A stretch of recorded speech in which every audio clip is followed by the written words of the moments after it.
3. Chapter 1. I guess you could say he was killing time.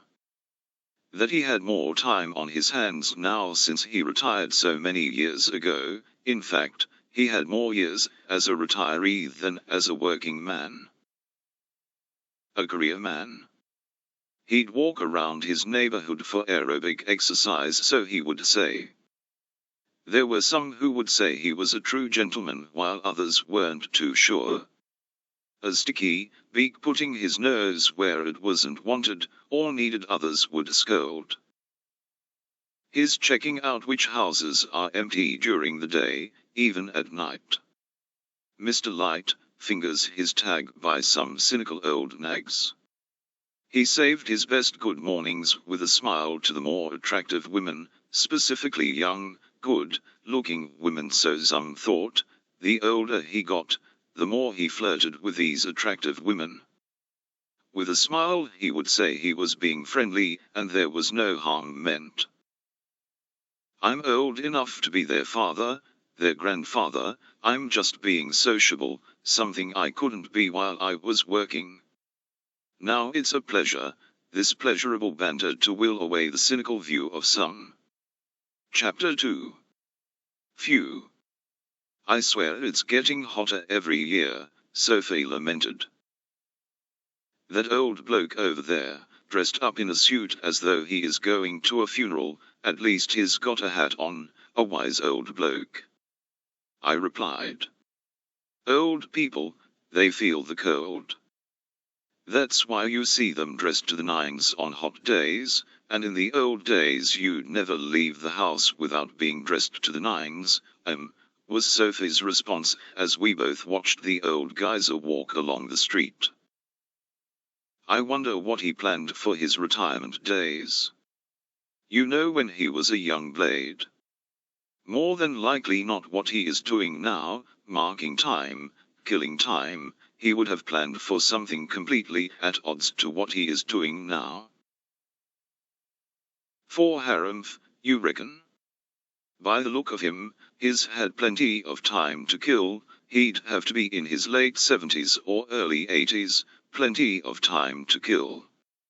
A lot like many his age. Too old to participate, too young to die. I surmised. To me he retired yonks ago, so he'd be well practiced in killing time, sad in a way, eh? XRMY, I reckon. Why? Sophie asked as she turned to me. His back, ramrod straight. He walks with some purpose, even if it has been reduced somewhat to a hobble. Not as good as when he was younger on parade ground, but he still has that walk, that mean about him. Most ex-servicemen and women have it. It was obvious that she disagreed with me on my assumption. She sipped on her iced tea so she wouldn't add her opinion, so I thought. We had managed to get a parking spot just opposite a coffee cafe that I hadn't visited for some time. The Burwood shopping strip was always busy. We sat in our unmarked booth enjoying a chicken, an avocado wrap, and a coffee that had not changed in some 15 years. It was still one of the best coffees in Sydney, and the chicken wrap amongst the best in Sydney. We too were killing time. It was that type of day. We weren't that enthusiastic to return to work, our lethargy contagious, or was it the old bloke's attitude wearing off onto us? See the old bloke, she tittered as she waved an arm in the general direction. He's dipped his hat at every attractive woman and girl within eye-shot, the dirty old bugger. Sophie exclaimed. I've struck old men like that. They look at you as though they are undressing you. It makes me shiver. They are harmless, softs, those old blokes. If you dropped your clothes in front of him, 10 to 1 he'd not know, or couldn't do what you're talking about. Bloody hell. Why on earth would I even consider dropping my clothes in front of him? He's a bloody old man. Now if he were, We're not going there, softs. Geez, a harmless old bloke. He's just filling out his day, killing time before he drops dead. There's a lot of people like that, treading water, and he's of an age more than likely that wouldn't know what to do with an attractive naked woman if she paraded past him. That's what happens to us men when we age. We become next to useless. 5. I'll agree with that, but I'd bring the age of uselessness a little closer to 50 or thereabouts. A time to look forward to, Joe. A menacing smile to go with a dig. You're not racing towards that time, are you? Whoops, you'll never see 50 again, will you? You got your retirement all planned out? Like your old boss who is going to places never heard of before, isn't that right? He's been on the road for what? 7 years, and the whispers are he hasn't made it out of South Ounce yet, NSW and South Ounce in 7 years. He should have done the big one by the time you're ready to retire, Joe. What a life, wherever the wind takes you, nah, they spent an entire weekend at some waterfall in the Kimberley. I almost burst out laughing. He and his missus love it. They say they should have done it earlier, years ago. Yeah, they are in the Flinders Ranges in Surrey. They love it, though it can get a little hot in the middle of summer, high 40s. Nah, that's not my style, that's way too hot. What worries me about that set up is what happens when age catches up to them. They'll be confined to the motorhome somewhere in some caravan park in an outback township, not able to move because of some old age malady. Since when have you become so negative? Besides, they still have their family home. If something like that happens, God forbid, they will be able to get home, if they can. Geez girl, Telly and I have spoken about it several times, a lot really. If I go through to the age that I am expected to retire by, I'll be 70, too old to do what I would like to do, much the same as the old boss, Abby. Going bushwalking, hang gliding, canyoning, sailing, fishing in crocodile-infested rivers, I'll be too old for most of that, and hiking through the bush, which I have always enjoyed, too old for that too. If I retire earlier, which would suit both of us better, the girls may not have settled into their own lifestyles, married or not, and the other problem we've got is that Telly is almost 12 years my junior, so if I retired at 70, she will be 58 about. She'll lose too much superannuation if she retired early, so what am I expected to do to fill out my time waiting for her to retire? I'll be in my 80s by the time she retires at 70, that's the kicker. What? Another 15, 16 years for you before you reach the official retirement date. Alicia, the youngest of your daughters, will be around 24, Samantha 18 months older, and Danielle, she'd be in between the two. I reckon they'd have backpacked Europe by then. They'd be old enough to live on their own. Stop using them as an excuse for your apprehension in not knowing what you want to do, but I can see your problem with Telly being that much younger. 6. That hit a nerve. Her assumption that I was using the girls as my excuse for not really planning my retirement days fully was what she said, right? Maybe a little, but whenever I thought about the future and my retirement days, I became stuck in mud, never sure on what I wanted to do to pass my time. I couldn't see me visiting a favorite cafe for that morning fix. There wasn't one within walking distance of my place in any case. There you go, putting petrol on the fire. I looked across at the old bloke as he took an outside seat and table at the local, popular coffee shop. He had difficulty making his way to the empty table and 2 chairs, sitting slowly. That was his day, a walk to the shops, buying the daily paper to read, as he sat for an hour or two killing time, sitting around waiting to die. Will that be me? I hoped not. I haven't worked hard all these years to sit killing time, waiting to die, or to take up voluntary work like some. I've spent over 50 years working at the job I love, not wanting to begin a volunteering job when I retire. Not on. My time will be for me. It sickens me when people ask me what I have planned for my retirement. Like, I'm 23, for God's sake, what do I want to do in another 45, 50 years?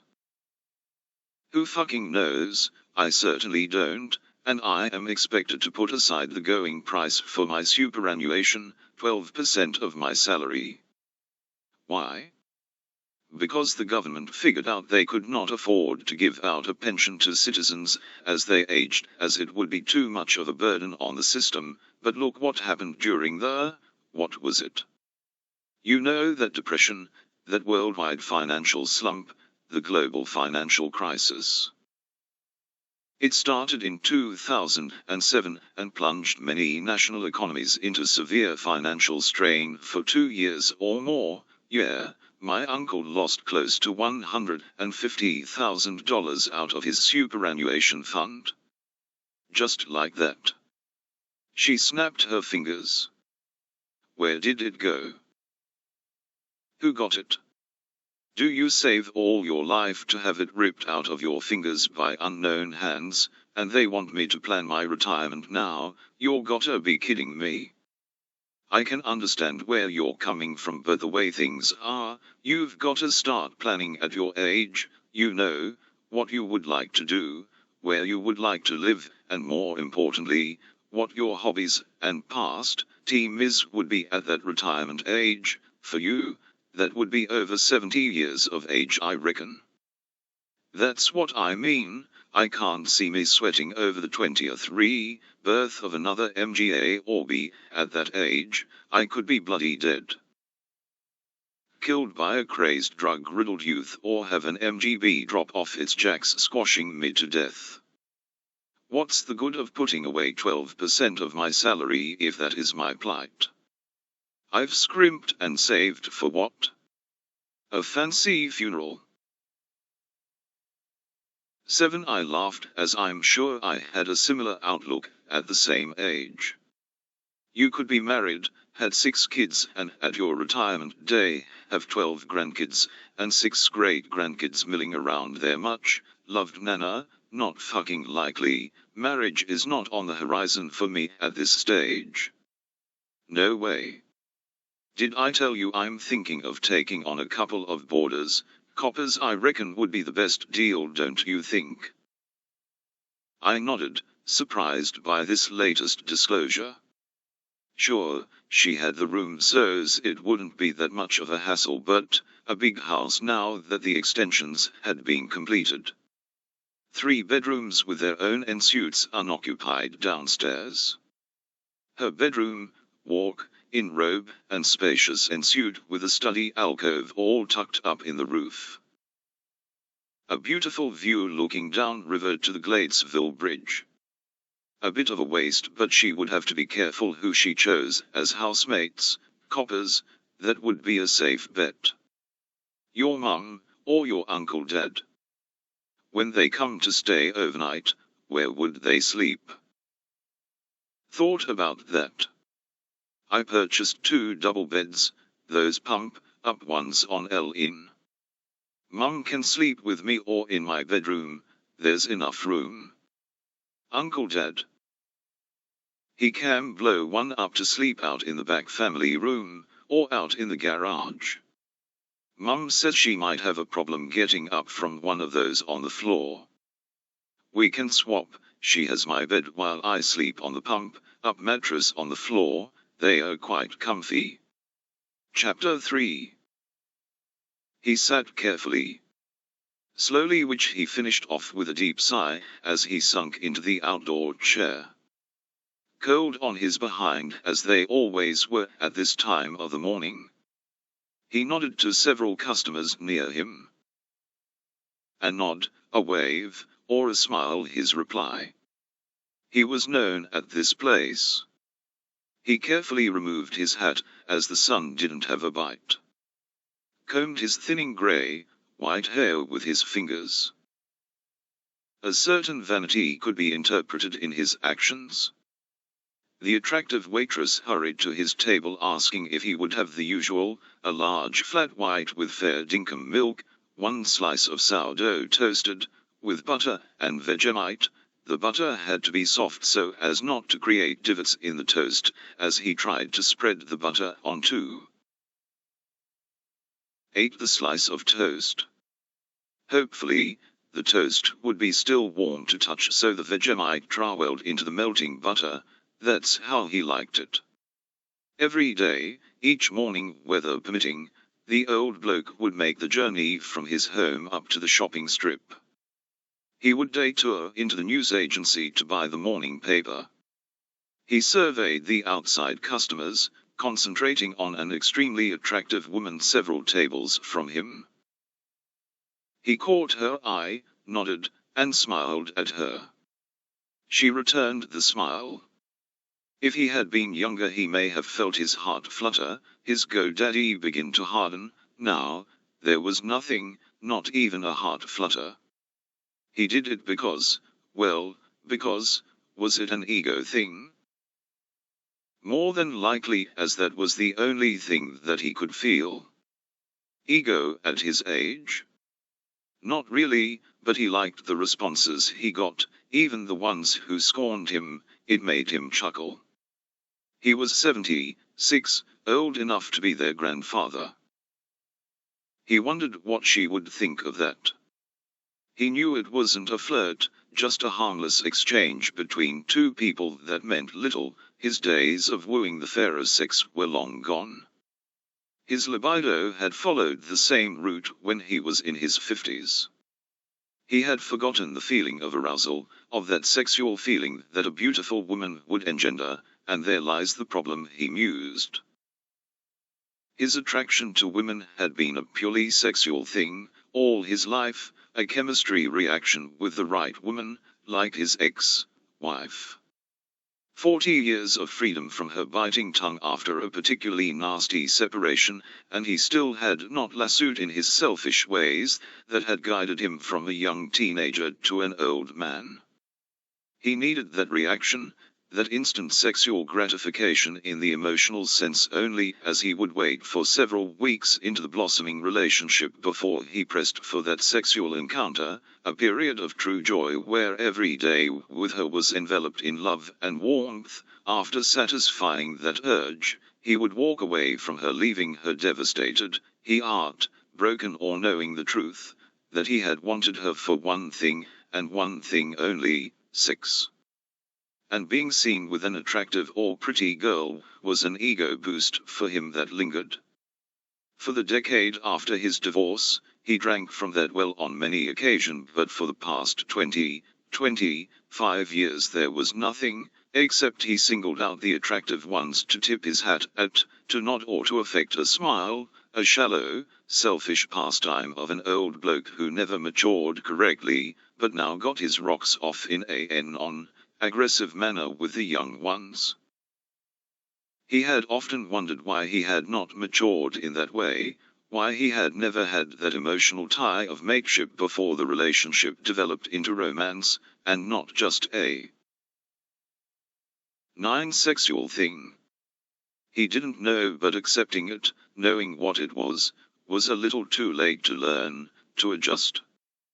Perhaps it might have been his army days where separation was a built-in part of service, but, for most of his short, married life it had been good, hadn't it?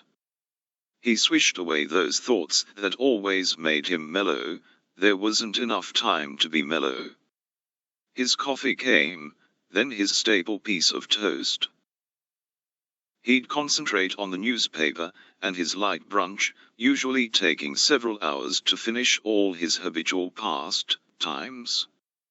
He would register the older women who scared him, promising himself that a lesson was to be learned by staying clear of those old crones. He imagined them naked and shivered at the thought, a sight to run from. Again, it was a visual thing. If he met a woman who had aged gracefully and had an instant effect on him, he might consider the commencement of a relationship based on something more than sexual excitement, but there you go, he admonished himself. The thought was still based on that visual excitement, the selfishness as though he was some Valentino himself. "Ah! Did you notice that?" Sophie broke the silence with her question, nodding her head in the direction of the old bloke across the street. "No." "What?" "When those 6 women took the long table behind the old BL oak, he moved one table over, taking his morning paper and coffee with him. Well, you can't really blame him now, can you? You can hear the old girls cackling from here. For God's sake, now there's a bloke who'll always doff his hat to an attractive woman no more than 30, 40 years old, but the old birds? They are not his style. I wonder if I'll be the same when I'm his age, sitting in the sun. He's just had his 3rd top up, killing time, kinda sad in a way, eh?" Chapter 4. She woke with a start, fumbling around on her bedside table to get her glasses. Something had woken her. A noise that was foreign to the normal night sounds of suburbia. She was still half asleep as she focused in at her bedroom window to see a person in silhouette, standing out because of the nearby street light behind him. Yes, a young bloke for sure. She took a deep breath, then shrieked out as loud as she could.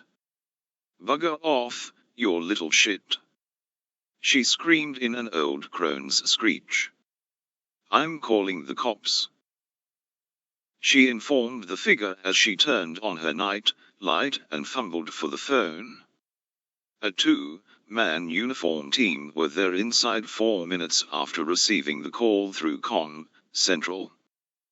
Because of a spike in the number of violent home invasions and house burglaries in the district over the past several months, DV van patrols of the local streets had been increased. A second DV van and a fingerprint specialist followed soon after. She was a tough old bird who refused a night in hospital, and after the paramedics had given her the once-over they retreated, leaving the first on-site team to begin questioning her. Off after 30 minutes little was achieved. While this flurry of activity was occurring, the second DV van and its 2-man team began a slow sweep of the near neighborhood. It was close to 0200 hours in the morning when they stopped an old bloke walking his dog, a little unusual to say the least. They pulled up beside him. "Morning, sir, a little chilly to be walking the dog this early in the morning, isn't it? You'd not see many like-minded persons about at this hour, would you, sir? Good evening, constables. Bill Loftus Usiter, you'd be surprised. Yes, Bill Loftus and we'd pass each other some nights. This Usiter be his dog. Poor old Bill got run over, skittled, the bastard didn't stop, and the old bloke bled to death on the roadway. He used to walk on the road. They've never caught the bastard who did it. Used to tell him, but he paid no heed. Killed him it did. I took his dog. He was still holding the leash when he died. She's a good dog.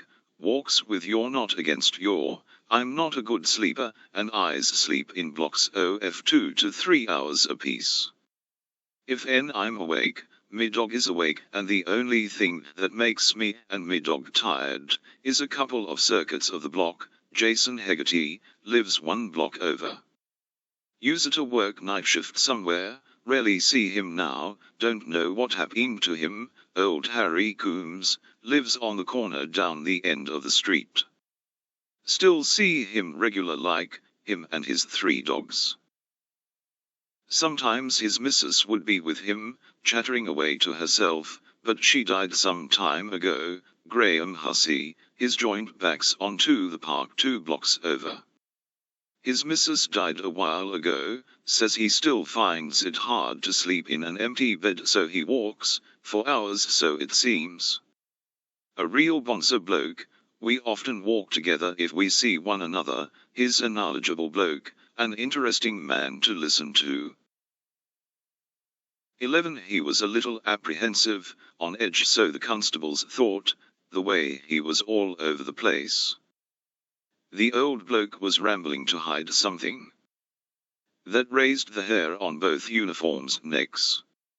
You weren't peeping into a bedroom window of the local women's refuge up your street earlier in the night, were you? A women's refuge? I didn't know that. Which, what house?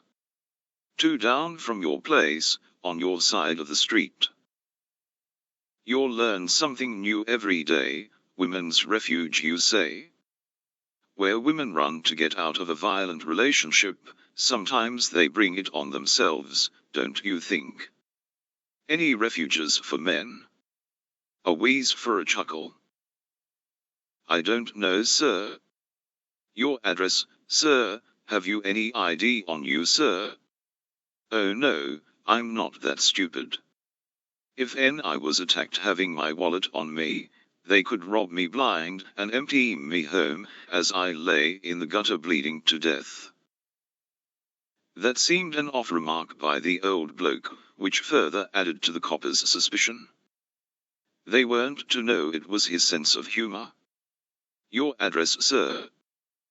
The taller cop asked in a commanding voice. Yes, top of this street. Number 3, the second house on this side of the street. Been there now for 40 years. Reared my 4 kids, the missus, bless her memory, has been dead for 10, 15 years now. She was originally from Perth. She missed her family being over here, but she followed me like a good woman would. You live on your own then? Yes, no, will I lose my pension if I confess to having a lodger in the back granny flat? Built it onto the house years ago for my daughter so's she could save for a home of her own. Her and her husband, they moved to Adelaide, a beautiful old house they bought in the Adelaide Hills. His job keeps them there.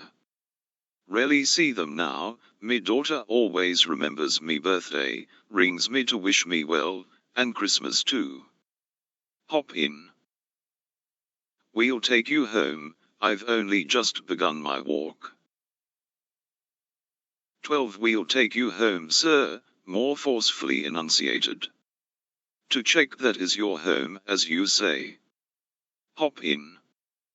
This was an order the old bloke couldn't refuse. The dog would not hop up into the divvy van no matter how hard the old bloke tried to coax her. In the end, the passenger cop hopped out and lifted the little terrier into the old bloke's lap. She immediately closed her eyes. The old bloke gave a chuckle and patted the little dog. The 2 cops walked the old bloke up his driveway and up onto the front porch area. The old bloke extracted his keys from under a nearby flower pot and opened the front door. The dog scampered into the warmth of the house. Both coppers nodded their head and were about to leave when the taller one turned back to the old bloke. Now consider just an old bloke who likes a bit of a natter, lives by himself, so conversation would be hard come by. Your house key? Don't leave it under the flower pot, mate, that's the first place they look. Put a length of string on it and wear it around your neck. That doesn't tell anything about where you live, but you know where it is, okay? We've had plenty of break-ins and home invasions around here in the last couple of months, so take care, huh? The old bloke nodded his understanding. Your lodger? How long has he been with you? And after thought from the smaller of the two coppers. Oh, about 6 years, yeah, he's been handy around the house. He mows the lawns back and front. Looks after the gardens. Has a veggie patch out the back. He built that double carport on the side of the house, took him a while, yeah, has done a lot. His name, sir. Martin Taylor, lost his wife and kids in a car accident. He was at work, tried to end it but failed. That silly action left him a bit slow. He works at the Woolies distribution center 5 days a week, as a forklift driver and general yes body, a nice bloke but he doesn't talk much. Martin Taylor, you say? About how old? Late 40s I reckon, thank you sir. Oh. Do you know the woman in number 21 up the street? Wingin' Doris, she gets her gander up at the slightest thing.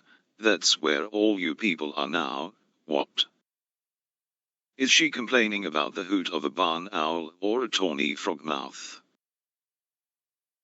13 There are a few around here. I leave out some mints for them every so often.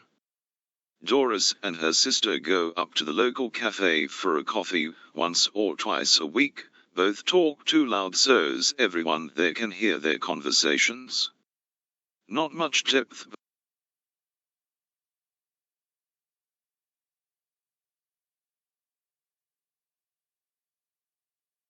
Not much depth but full of negativity. Both are whinges of note. Killing time. Doris Canto and her sister Beverly Rossi, your D never get a laugh out of them. I've been thinking of changing coffee joints because of their loud, shrill banter. This bloke is a neighborhood stickybiak, so thought the two constables. They noted his name to run out a search of the man when they returned to the station, before they knocked off. Because of other things piling up on them, they failed to run that search. Both reminding each other of the unfinished task that they would pick up at the start of the shift tomorrow night. There had been too many incidents to report on that morning. They never got around to it as other things seemed more important. Chapter 5. It appeared to me these type of days were becoming more frequent, the want to not crawl out of bed and get going. Was it my age? Was it long COVID symptoms? I had never contracted the virus, and my second top-up injection had taken the number to 2+2+ the flu injection. I have often wondered what the long-term effects were on us humans who were being encouraged by governments around the world to add another booster shot, with barb-ies over 6 months, and kids now encouraged to partake in a foreign substance being added to an already large number of shots being administered. Measles, mumps, whooping cough, diphtheria, polio, and now flu and COVID shots. Tetanus shots when required, and if you were going overseas, another couple were required. The human body must have limitations, and I wondered whether we had passed that point of no return. Sperm counts were decreasing. Was there any connection? Had we experienced the vaccines long enough to ward off any side effects over a long period? Say 40 years, or several generations, or was all this just my paranoid self, going into overdrive? I shook my head to rid myself of this latest conspiracy theory that I had developed. I smiled at myself for being a silly old bugger. We will always have COVID or one of its variants hanging about. Like the cold and influenza, it would always circuit through societies of all countries the world over. Another infection, but it is doing some good, as most deaths from the virus were old people. The annual pension bill must be dropping. 14 I alighted from the unmarked and stretched, squeezing those thoughts from my brain. The sun was warm.